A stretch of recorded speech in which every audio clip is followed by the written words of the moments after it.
moi j'ai une sagesse pour aujourd'hui. Crains l'Éternel. Ne sois pas sage à tes propres yeux. Crains l'Éternel et écarte-toi du mal. Proverbe 3, verset 7. Dans ce verset, le parent sage dans son entretien avec son fils va continuer à insister sur une valeur qui pour lui est fondamentale, la crainte de l'Éternel. Le verbe craindre a plusieurs racines en hébreu. L'une d'entre elles est kal, qui signifie tantôt avoir peur, tantôt révérence, honneur, respect. Comment les Hébreux comprenaient-ils cette valeur? Qu'est-ce que cela voulait vraiment dire pour eux? Comment devons-nous la comprendre aujourd'hui?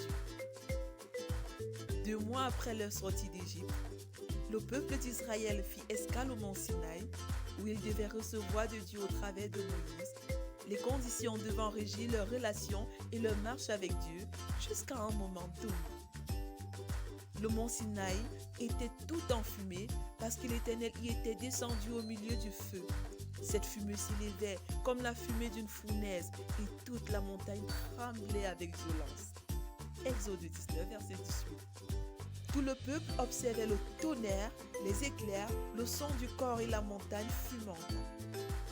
À ce spectacle, le peuple tremblait et se tenait dans l'éloignement. Exode 20, verset 18. Au travers des 2 versets précédents, il est facile de comprendre que l'événement de la loi a prolongé les Hébreux dans une peur de Dieu très profonde. Ce fut au point où Moïse dit au peuple: « Soyez sans crainte, car c'est pour vous mettre à l'épreuve que Dieu est venu, et c'est pour que vous ayez pour lui de la crainte, afin de ne pas pécher. » Exode 20, verset 20.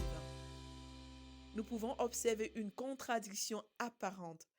Soyez sans crainte, ayez de la crainte.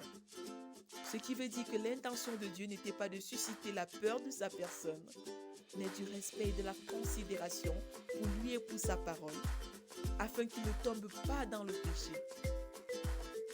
Mais qu'est-ce qui est resté dans le cœur des Hébreux selon vous? Le top 10 du manque de respect et de considération pour Dieu.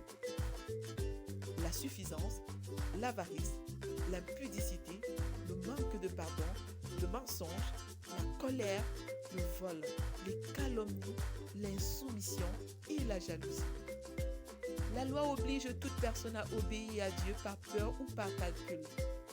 La grâce libère toute personne pour obéir à Dieu par amour et par reconnaissance.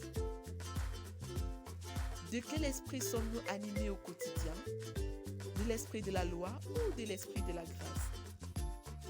Jésus dit: « Si vous m'aimez, vous garderez mes commandements. » Jean 14, verset 15.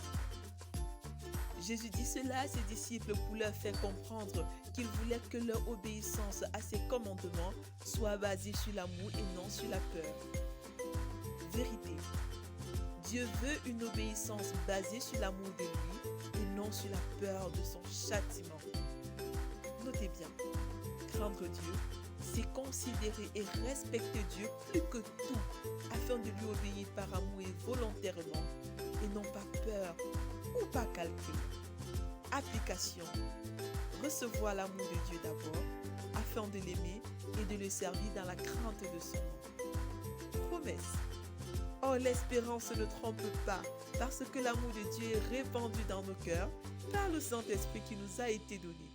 Romains 5, verset 5. Prions ensemble.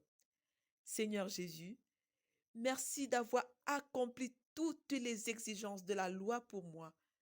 Par le Saint-Esprit, je reçois pleinement ton amour pour te servir dans la crainte de ton nom.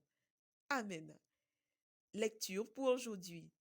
Somme 11 à 15, Proverbe 3, Ésaïe 55 à 57. Vous êtes bénis.